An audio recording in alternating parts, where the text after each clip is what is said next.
2023년 4월 16일 하이브리드 3.0 교회의 주일 예배에 함께하는 모든 분을 축복합니다.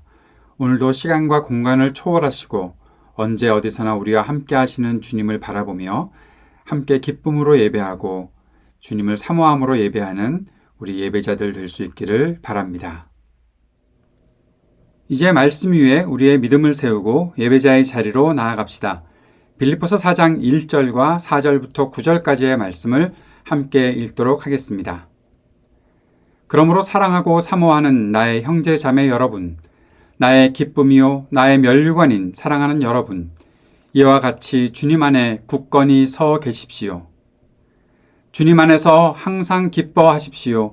다시 말합니다. 기뻐하십시오. 여러분의 관용을 모든 사람에게 알리십시오. 주님께서 가까이 오셨습니다. 아무것도 염려하지 말고 모든 일을 오직 기도와 간구로 하고 여러분이 바라는 것을 감사하는 마음으로 하나님께 아뢰십시오. 그리하면 사람의 헤아림을 뛰어넘는 하나님의 평화가 여러분의 마음과 생각을 그리스도 안에서 지켜줄 것입니다. 마지막으로 형제자매 여러분, 무엇이든지 참된 것과 무엇이든지 경건한 것과 무엇이든지 옳은 것과 무엇이든지 순결한 것과 무엇이든 사랑스러운 것과 무엇이든지 명예로운 것과 또 덕이 되고 칭찬할 만한 것이면 이 모든 것을 생각하십시오. 그리고 여러분은 나에게서 배운 것과 받은 것과 듣고 본 것들을 실천하십시오. 그리하면 평화의 하나님께서 여러분과 함께 하실 것입니다. 아멘. 주님께서 가르쳐 주신 기도를 함께 드리겠습니다. 하늘에 계신 우리 아버지여, 이름이 거룩히 여김을 받으시오며 나라가 임하시오며 뜻이 하늘에서 이루어진 것 같이 땅에서도 이루어지이다.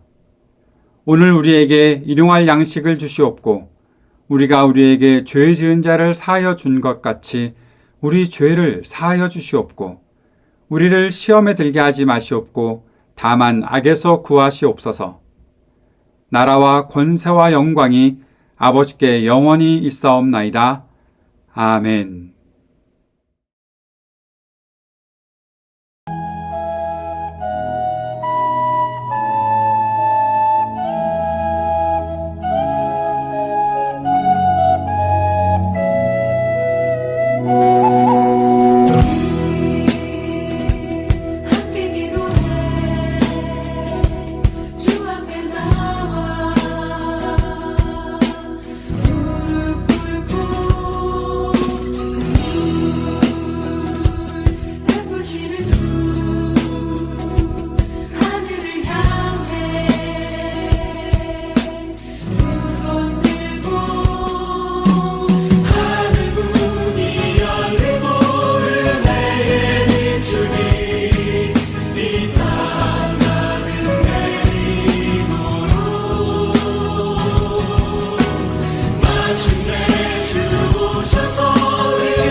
나는 아무것도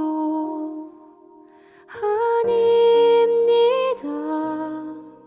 주님의 사랑이 없으면 나는 아무것도 모릅니다. 주님의 지혜가 없으면 나는 아무것도 못합니다. 주님의 능력이 없으면 나는 한순간도 못 삽니다. 주님의 생명이 없으면 이제 내가 사는 것 아니요 그리스도 내 안에 사시니 오직 그의 생명이 나의 생명 나의 모든 날들도 주의 것 나는 오직 한 분 바랍니다. 나의 아버지 나의 구원 나의 주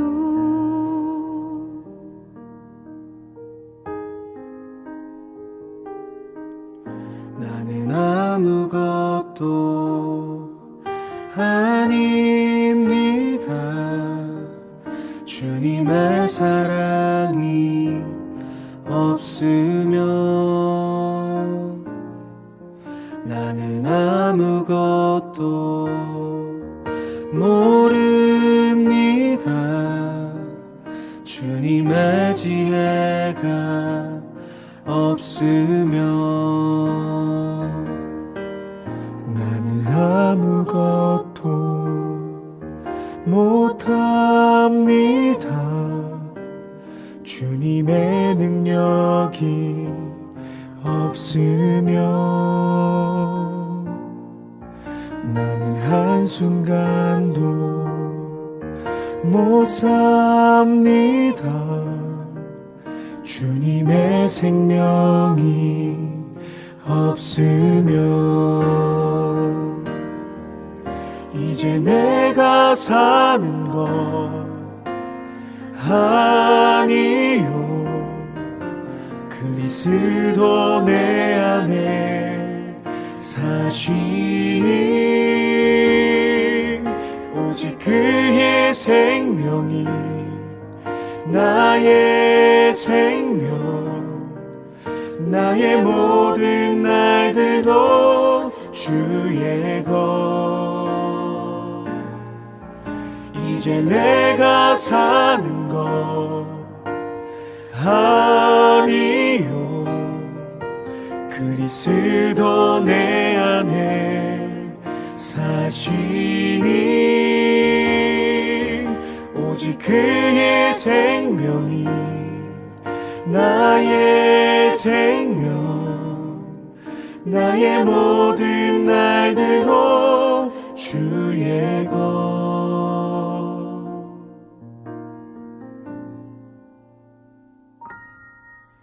나는 오직 한 분 바랍니다. 나의 아버지 나의 구원 나의 주 나의 아버지 나의 구원 나의 주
사랑하는 주님, 오늘도 우리가 주님께 기도할 수 있도록 인도해 주심을 감사드립니다.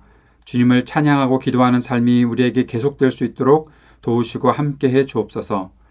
부활하신 주님, 살아계신 주님을 바라보며 우리 안에 기쁨이 일씀을 인해 감사와 찬양을 드립니다. 그러나 아직도 슬픈 기억과 아픔 속에 고통받고 있는 이웃들과 우리 형제자매들을 주님께서 기억하시고 그들에게 긍휼과 회복의 은혜를 베풀어 주시기를 간절히 기도드립니다. 이 땅의 청년들을 위해 또 노인들을 위해 소외된 이웃들을 위해 기도하오니 주님께서 긍휼히 여기시고 항상 돌보아 주시며 늘 희망이 되어 주옵소서. 오늘도 말씀을 듣는 우리들에게 성령의 지혜와 능력을 허락하여 주셔서 말씀을 깨닫고 말씀대로 순종하며 살아가는 우리의 삶이 되도록 주님 인도하여 주옵소서. 예수님 이름으로 기도드립니다. 아멘. 오늘 우리에게 주시는 말씀은 누가복음 21장 29절에서 38절까지의 말씀입니다. 예수께서 그들에게 비유를 하나 말씀하셨다. 무화과 나무와 모든 나무를 보아라. 잎이 돋으면 너희는 스스로 보고서 여름이 벌써 가까이 온 줄을 안다. 이와 같이 너희도 이런 일들이 일어나는 것을 보거든 하나님의 나라가 가까이 온 줄로 알아라. 내가 진정으로 너희에게 말한다. 이 세대가 끝나기 전에 이 모든 일이 다 일어날 것이다. 하늘과 땅은 없어질지라도 내 말은 절대로 없어지지 않을 것이다. 너희는 스스로 조심해서 방탕과 술 취함과 세상살이의 걱정으로 너희의 마음이 짓눌리지 않게 하고 또한 그 날이 덫과 같이 너희에게 닥치지 않게 하여라. 그 날은 온 땅에 사는 모든 사람에게 닥칠 것이다.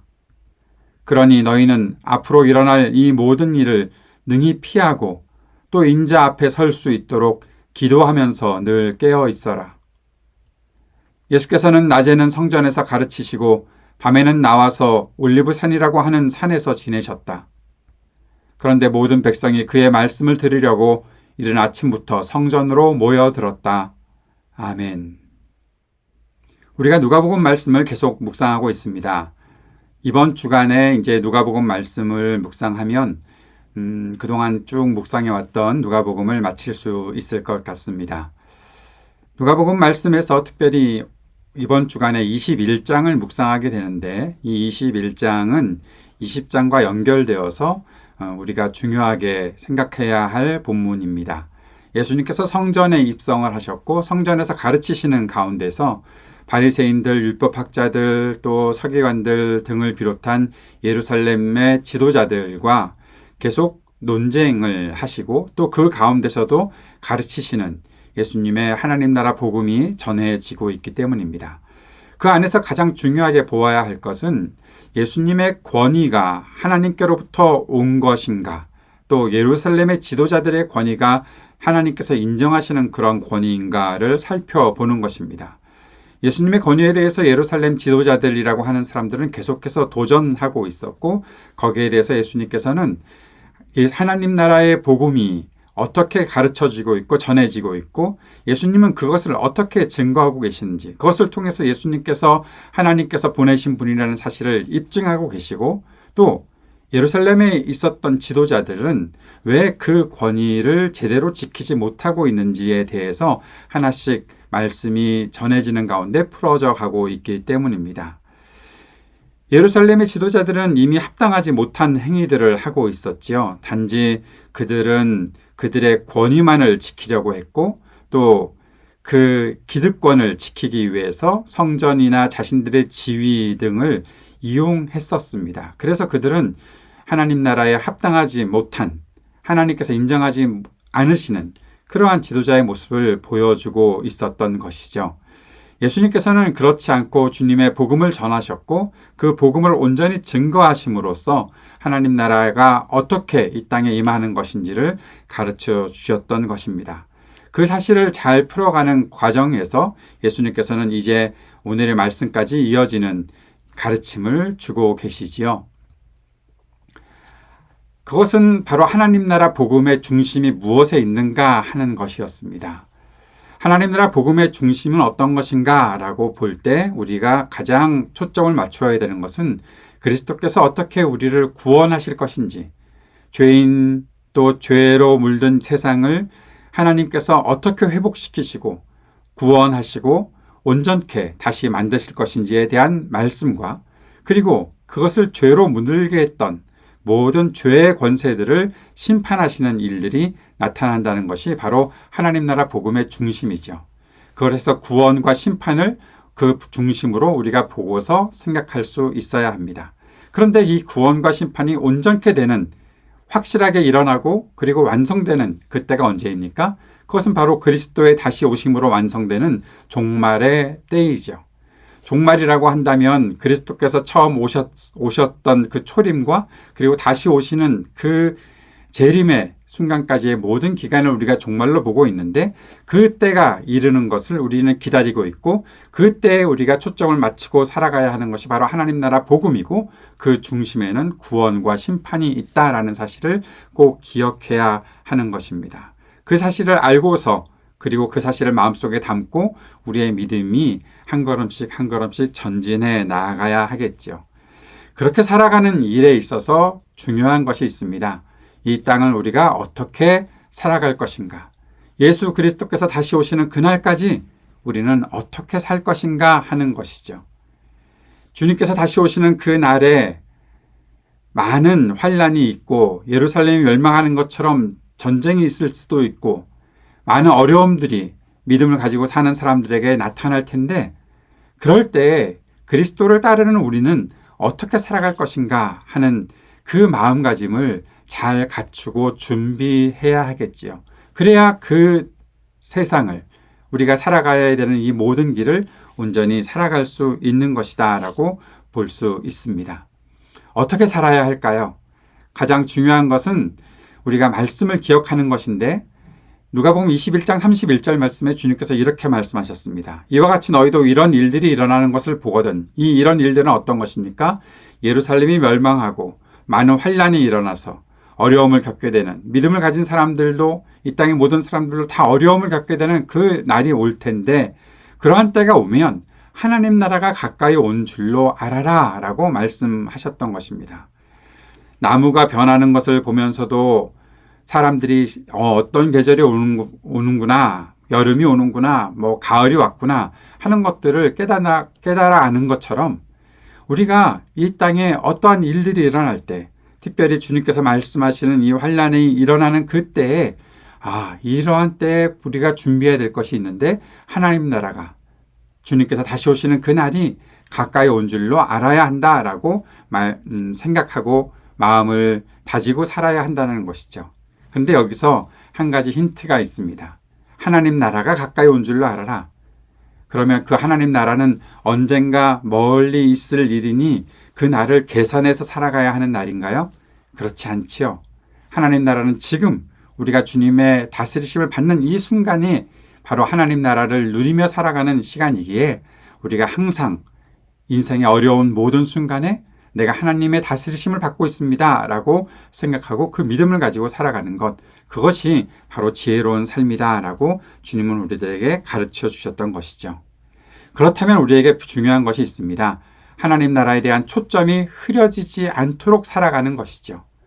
하나님 나라를 바라보는 우리 눈이 흐려지지 않도록 맑게 주님 나라를 바라볼 수 있어야 하는데, 우리가 이 흐려지지 않도록 살아가는 것이 매우 중요하다라는 사실입니다. 어떻게 하면 하나님 나라에 대한 초점이 흐려지지 않을 수 있을까요? 그것은 하나님의 말씀을 소중히 여기는 것에서 나타나는 것입니다. 하나님 말씀을 소중히 여기지 않으면 하나님 말씀을 듣는 일, 매일매일 성경을 읽어가는 일, 매일 그 말씀을 마음속에 품고 늘 암송하며 살아가는 일, 또 하나님의 말씀이 무엇인가, 어떤 말씀을 나에게 하셨는가를 깨닫기 위해 애쓰는 삶, 이런 것들이 우리들에게 계속 이어져야 하는 것, 이렇게 하나님 말씀을 소중히 여기는 삶이 있을 때에 우리가 하나님 나라에 대한 초점을 흐리지 않고 살아갈 수 있다고 주님께서 말씀하셨던 것입니다. 누가복음 21장 33절 말씀을 보십시오. 하늘과 땅은 없어질지라도 내 말은 절대로 없어지지 않을 것이다 주님께서 그렇게 말씀하셨지요. 어려운 일이 있어서 이 땅에 환난을 당해서 땅이 없어지고 하늘이 없어지는 듯한 그러한 일들이 벌어진다고 하더라도 우리의 삶의 인생의 모든 과정에서 절망에 빠지는 일들, 좌절하는 일들, 실패하고 실수하는 일들이 자꾸만 반복되며 왜 이렇게 어렵게 고통스럽게 살아야 하는가? 또 누군가로부터 핍박을 당하고 아픔을 겪고 상처를 받으면서 왜 이렇게 내 삶이 어려움 속에 빠져 있어야 하는가? 그러한 일들을 우리가 겪더라도 하나님 말씀을 소중히 여기고 주님의 말씀을 붙잡고 있어야 한다면, 그렇게 살아갈 수 있다면 우리는 하나님 나라에 대한 초점을 흐리지 않고 살아갈 수 있을 것입니다. 그렇게 주님께서 우리에게 말씀하여 주셨고 그 말씀으로 우리를 붙잡고 계시다는 사실을 우리가 꼭 기억할 수 있어야 하는 것이죠. 그런데 왜 우리가 이 하나님 나라를 보는 눈과 하나님 말씀에 대한 초점을 자꾸 흐리게 만들고 있을까요? 무엇이 그렇게 우리를 흐리게 할까요? 그것은 주님께서 누가복음 21장 34절 말씀에서 분명히 말씀하셨습니다. 한번 같이 읽어봅시다. 너희는 스스로 조심해서 방탕과 술 취함과 세상살이의 걱정으로 너희의 마음이 짓눌리지 않게 하고 또한 그날이 덫과 같이 너희에게 닥치지 않게 하여라 말씀하셨습니다. 방탕, 술 취함, 세상살이의 걱정, 우리의 마음을 주님께서 말씀하신 것에 그대로 두고 그 말씀을 통해서 내 마음을 새롭게 하고 다잡고 온전하게 살아가는 삶들을 살아가야 하는데 이것저것 즐거운 일들이 있다고 거기에 내 마음 뺏겨버리고 내 마음 아프다고 내 마음 힘들다고 술 취해서 아무렇게나 살아가는 일들이 내 속에 있고 이런저런 걱정거리가 내 속에 있다고 해서 계속해서 그 걱정이 내 마음을 짓누른다면 씨 뿌리는 사람이 씨를 뿌렸을 때 잘 자라는 것 같았는데 결국 가시덤불에 얽혀서 더 이상 자라지 못하는 그런 믿음이 있었던 것처럼 말씀에 열매가 맺히지 못했던 것처럼 그러한 마음이 우리를 짓누르게 한다는 것이죠. 그렇게 하나님 나라에 대한 초점을 우리가 흐리게 만들어 버릴 수 있다는 것입니다. 그 걱정들, 그렇게 살아가면 나중에 어떻게 되겠습니까? 그 날이 덫과 같이 너에게 닥치지 않게 하여라 말씀하셨죠. 그 걱정에 술 취함에 방탕에 짓눌려 살아가면 결국 주님께서 오시는 그 날을 우리가 깨닫지 못하고 지혜롭게 살지 못한다고 말씀하셨던 것입니다. 방탕과 술 취함과 세상살이의 걱정에 묶여서 지내다 보면, 짓눌려서 지내다 보면 주님께서 오시는 날을 준비할 수 없는 것이죠. 그것은 하나님 나라의 다스리심을, 그 하나님의 통치를 우리가 잊고 살아가게 된다는 것입니다. 나중에 깜짝 놀라고 아무것도 준비하지 못한 채로 어리석은 사람들로 살아갈 수밖에 없다. 주님은 그렇게 말씀하시는 것이죠. 이 날을 피할 수 있는 사람은 없습니다. 주님께서 다시 오시는 그 종말은 세상의 모든 사람들에게 닥치게 됩니다. 그렇다면 우리가 어떻게 살면서 초점을 잃지 않고 살면서 말씀을 따르며 살아가는 이 삶을 계속해서 살아갈 수 있을까 조금 더 깊이 고민해 봐야 하겠죠. 우리가 깊이 생각해야 될 것이 하나 있습니다. 어떠한 마음제소로 살아야 하는가? 어떻게 세상 사람들과 다른 삶을 살아갈 수 있을까 하는 그 고민 속에 우리가 꼭 깨달아야 하는 말씀은 오늘 주님께서 하신 말씀입니다. 바로 우리가 항상 생각해야 하는 것, 그리스도 앞에 서는 것이다 라고 말씀하신 것이죠. 너희가 그리스도 앞에 설 수 있도록 해야 한다. 우리는 항상 그리스도 앞에 살아가는 사람들입니다. 지금 내 앞에 주님이 계십니다. 주님이 나와 항상 동행하고 계십니다. 우리 가끔 좀 멋있게 보이려고 꼬람대오라는 말을 쓰지요. 하나님 앞에서 나는 어떻게 살 것인가. 사랑하는 여러분, 우리의 모든 삶은 하나님 앞에 있다는 사실을 우리가 잊지 않아야 하겠지요. 하나님 앞에 부끄럽지 않도록, 하나님 앞에 당당하게 설 수 있도록 살아가는 우리의 삶이 있어야 하겠습니다. 그렇게 살기 위해 우리들에게 필요한 것을 주님께서 오늘 말씀에서 하셨습니다. 그것은 바로 기도하는 것과 깨어 있는 것입니다. 그래서 오늘 설교 제목이 눈 뜨고 기도하기입니다. 기도하는 것과 깨어 있는 것.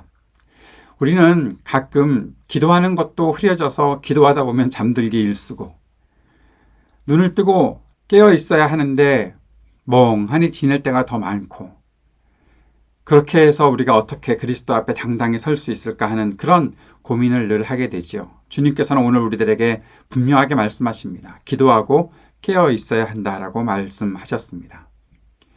한번 그러면 기도하는 것이 어떤 것이고 깨어 있는 것이 무엇인지 살펴봅시다. 기도한다는 것은 무엇입니까? 철저하게 하나님을 신뢰하는 것입니다. 사랑하는 여러분, 기도하는 삶을 사는 사람은 철저하게 하나님을 신뢰하고 살아가는 사람입니다. 하나님이 내 기도에 어떻게 응답하셨어? 어떻게 나의 기도를 들어주셨어? 거기에 따라서 좌우되는 삶을 살아가지 않고 철저하게 하나님을 신뢰하는 삶을 살아가는 사람이 바로 기도하는 사람입니다. 하나님을 신뢰하고 기도하는 삶은 하나님께서 내게 무엇을 들어주셨나, 무엇을 안 들어주셨나 거기에 묶이지 않습니다. 나는 정말 주님을 신뢰합니다. 나는 항상 주님과 함께 있습니다. 그러니 하나님과 친밀한 관계를 가지고 늘 하나님과 소통하는 삶을 살아갈 수 있는 것이죠. 이러한 기도가 여러분에게 있으십니까? 그래서 주님께서는 말씀하셨습니다. 사도 바울을 통해서 쉬지 말고 기도하라. 우리가 쉬지 않고 기도할 수 있는 이유가 무엇입니까? 내가 주님과 친밀한 관계를 가지고 있다는 것. 주님을 향한 나의 소통이 멈추지 않는다는 것이죠. 사랑하는 여러분, 그렇게 주님을 신뢰하고 주님과 소통할 수 있기를 바랍니다. 그러한 기도의 삶이 우리들에게 있기를 바랍니다. 내가 뭔가 필요할 때만 주님께 매달리려고 하고 내가 주님께 뭔가 구해서 얻어야 할 때만 기도하는 시간을 가지려고 한다면 주님께서 얼마나 아쉬워하시겠습니까? 슬퍼하시겠습니까? 우리의 기도가 아쉽지 않기를 바랍니다. 오늘 이 하루를 지내면서도 또 내일 하루를 지내면서도 우리에게 계속 있어야 되는 것. 내가 주님과 기도하며 소통하고 있습니다. 내가 그렇게 주님을 신뢰합니다. 그 고백이 우리들에게 계속 이어질 수 있기를 바랍니다. 두 번째, 깨어있다는 것은 무엇입니까? 그것은 주님을 향한 마음이 한결같은 것이다 라고 정의할 수 있습니다. 그리고 언제나 어디에나 계시는 주님을 볼 수 있는 청결한 마음을 가지고 살아가는 것이라고 말할 수 있습니다. 저는 깨어있는 사람이라고 할 때에 늘 마음속에 생각나는 성경의 말씀이 있습니다. 그 말씀은 이사야서 26장 3절입니다. 주님께 의지하는 사람들은 늘 한결같은 마음을 가진 사람들이니 그들에게 평화의 평화를 더하여 주시기 바랍니다. 깨어있는 사람이 누릴 수 있는 것은 평안입니다. 내가 나의 기도가 어떻게 응답되고 항상 내가 주님의 길을 가고 있는가? 그것에 대한 가장 분명한 증거는 내 안에 평화가 있는가 하는 것이다. 저는 그렇게 정의하고 있습니다. 그런데 주님께서 이렇게 말씀하시죠. 이사야 선지자를 통해서 주님께 의지하는 사람들은 늘 한결같은 마음을 가진 사람들이다. 그들에게 평화의 평화가 있을 것이다. 사랑하는 여러분, 깨어있는 사람 되시길 바랍니다. 날마다 주님께 의지하는 사람 될 수 있기를 바랍니다. 그렇게 살기 위해 늘 한결같은 마음을 가지고 살아갈 수 있기를 바랍니다. 인생에 굴곡이 있을 것입니다. 물론 그것은 우리 인생에 나타나는 현상입니다. 그러나 우리가 조금 더 믿음의 성숙함을 가지고 살아갈 수 있다면 그 안에서도 변함없는 마음, 한결같은 마음, 더욱더 견고한 믿음 우리가 가지고 살아갈 수 있기를 바랍니다. 그것의 증거는 바로 평화입니다. 내가 가는 이 길이, 내가 걷고 있는 이 길이 주님께서 동행하시는 길이니 나는 평화를 누리며 살아갈 수 있습니다. 주님께서 우리에게 평안하라 말씀하셨던 그 말씀을 기억하며 평화를 누리고 살아가는 것이죠. 그리고 또 한 가지 말씀을 기억해야 합니다. 마태복음 5장 8절 말씀입니다. 마음이 깨끗한 사람은 복이 있다. 그들이 하나님을 볼 것이다. 깨어 있어서 무엇을 할 것인가? 눈 뜨고 깨어서 밤을 꼬박 세워서 무엇을 할 것인가? 깨어있다는 것이 밤을 새라는 말씀은 아닌 것 같은데 그렇다면 내 눈이 맑아져서 내 눈이 깨끗해져서 깨어서 무엇을 할 것인가? 하나님 볼 수 있어야죠. 하나님을 어떻게 봅니까? 사랑하는 여러분, 진정으로 마음이 깨끗하게 청결한 마음을 가지고 준비하고 늘 주님을 사모하는 사람은 언제나 어디에나 계시는 주님을 볼 수 있습니다. 그것이 우리가 믿음으로 살아가는 삶의 모습입니다. 내 앞에 있는 형제에게, 내 앞에 있는 자매에게 주님께서 함께 하심을 볼 수 있는 사람, 그것이 하나님을 보는 사람입니다. 하나님이 그 형제입니까? 그 자매입니까? 그 형제나 자매가 예수 믿지 않는데 뭐 어떻게 주님을 본다는 말입니까? 그러한 질문 하시는 분도 있습니다. 그러나 주님께서 그 안에 역사하고 계시는 그 손길을 보는 것, 주님께서 그들을 사랑하시고 그들을 아끼시는 그 마음을 찾아내는 것, 그것이 바로 하나님의 모습을 보는 사람의 삶이죠. 우리가 마음을 청결하게 가꾸고 그렇게 청결한 마음, 깨끗한 마음을 가지고 하나님 볼 수 있기를 바랍니다. 언제나 어디에나 계시는 주님의 그 모습을 우리가 보고 더욱더 견고한 믿음 갖고 깨어 있을 수 있기를 바랍니다. 사랑하는 여러분, 이 말씀을 하신 주님께서 우리들에게 그러한 모범을 보여주셨습니다. 우리들이 어떻게 종말을 준비하며 살아갈 수 있을까? 주님께서는 그 모습을 몸소 보여주셨습니다. 37절 말씀입니다. 이렇게 말씀하신 주님께서, 예수께서는 낮에는 성전에서 가르치시고 밤에는 나와서 올리브산이라고 하는 산에서 지내셨다. 성전에서 가르치셨다는 것은 말씀에 대한 부분이죠. 하나님의 말씀을 늘 가르치시는 우리 주님. 예루살렘에서 예수님의 권위가 온전히 드러났던 것은 바로 이 가르침입니다. 그 가르침이 계속 이어지고 있었다는 것입니다. 밤에는 올리브산이라고 하는 산에서 지내셨다. 예수님께서 그곳에서 주무시기도 하셨겠지만 이렇게 산의 이름이 명시되어 있는 것, 그리고 산에서 지내셨다라고 말씀을 그렇게 누가가 기록했을 때 우리가 확실히 추측할 수 있는 것은 주님께서 기도하셨다는 거죠. 말씀과 기도에 모든 삶을, 힘을 기울이셨던 우리 주님께서 종말을 준비하는 사람의 모습을 보여주셨다는 것입니다. 사랑하는 여러분, 우리에게 이러한 마음가짐이 있기를 바랍니다. 언제나 어디에서나 주님의 그 말씀을 기억하고 항상 말씀과 기도를 놓치지 않는 그러한 믿음으로 생활할 수 있기를 바랍니다. 그렇게 살아가는 우리의 삶이 바로 주님께서 오시는 그 날을 준비하는, 눈 뜨고 기도하는 삶이 되겠죠. 주님께서 이렇게 하셨을 때 많은 사람들이 주님께로 모여왔습니다. 백성들이 주님의 말씀을 들으려고 이른 아침부터 성전에 모였습니다. 참된 주님의 그 권위를 인정할 수밖에 없는 삶이 그들에게 있었던 것이죠. 성전에서 예수 그리스도의 권위가 드러났을 그때에 주님의 일들이 하나씩 하나씩 완성되어 가고 있었던 것입니다. 우리도 마찬가지로 우리의 삶의 영역에서 주님의 말씀을 붙잡고 기도를 놓치지 않는 그러한 믿음으로 생활한다면 주님께서 오시는 그 날이 가까울 때에 주님, 내가 이렇게 주님 맞이할 준비를 하고 있습니다 라는 그러한 믿음의 고백을 드릴 수 있겠죠. 사랑하는 여러분, 우리의 눈이 맑게 열리고 우리의 기도가 멈추지 않도록 성령께서 우리를 도우실 것입니다. 그 믿음의 확신을 가지고 오늘도 말씀과 기도에 힘을 다하는 저와 여러분 될 수 있기를 바랍니다. 기도하겠습니다. 우리의 눈이 주님을 향해 열리게 해주십시오. 그리고 우리의 귀가 또 우리의 입이 주님의 말씀을 듣고 주님을 향해 기도하는, 주님과의 친밀한 소통이 이어지는 그러한 깨어있는 삶을 살아갈 수 있도록 도와주십시오. 언제나 우리와 함께 하시는 주님을 놓치지 않게 해주십시오. 예수님 이름으로 기도드립니다. 아멘.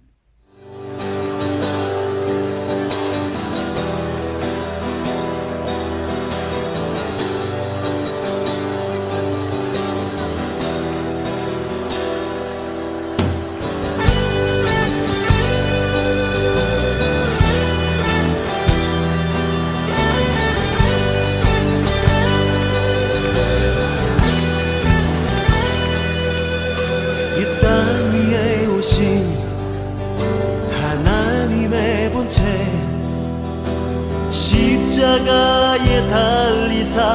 우리 죄 사하셨네.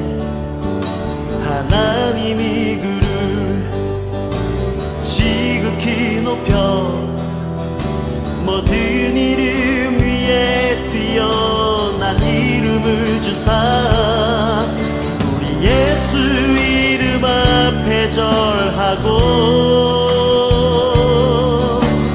모든 입이 주를 신해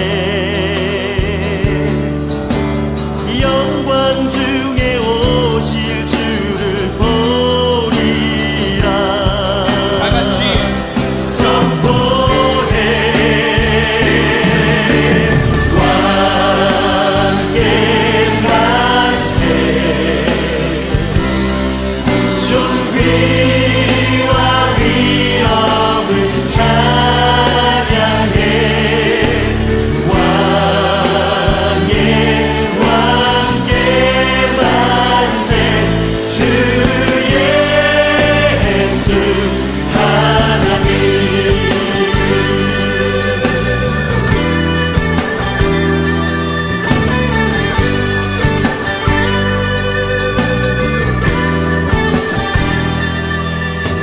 우리 고대하네.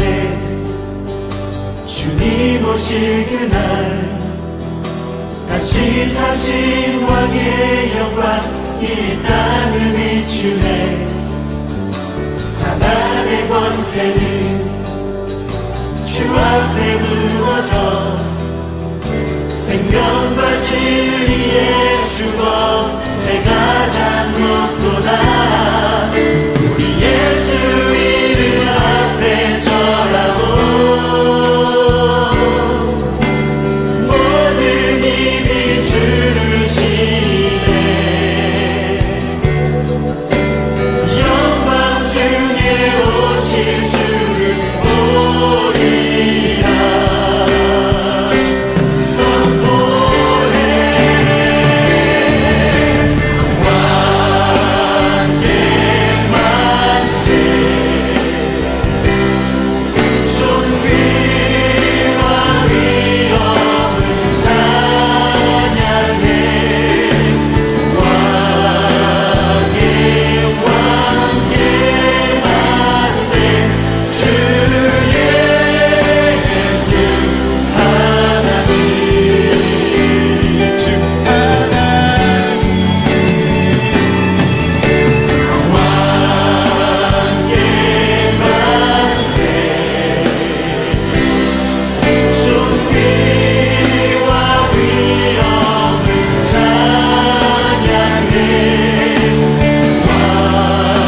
왕의 왕께 만세.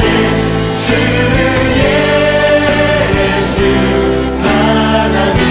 주 예수 하나님. 주 예수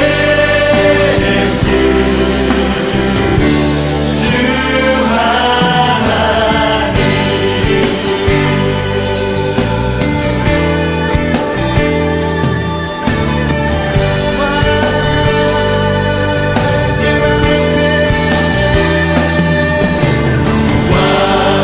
왕께 만세. 존귀와 위엄을 찬양해. 왕의 왕께 만세. 주 예수 하나님.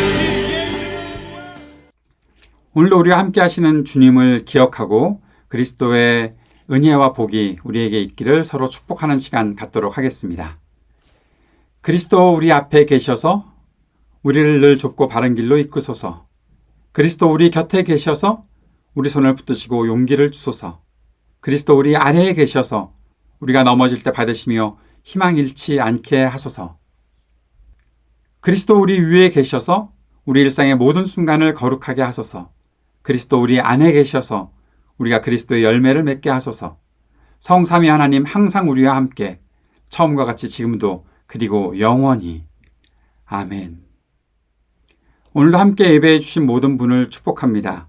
한 주간의 모든 삶에서 주님께서 여러분과 함께 하심을 언제 어디서나 발견하고 주님과 동행하는 은혜로운 삶을 살아가시기를 축복합니다.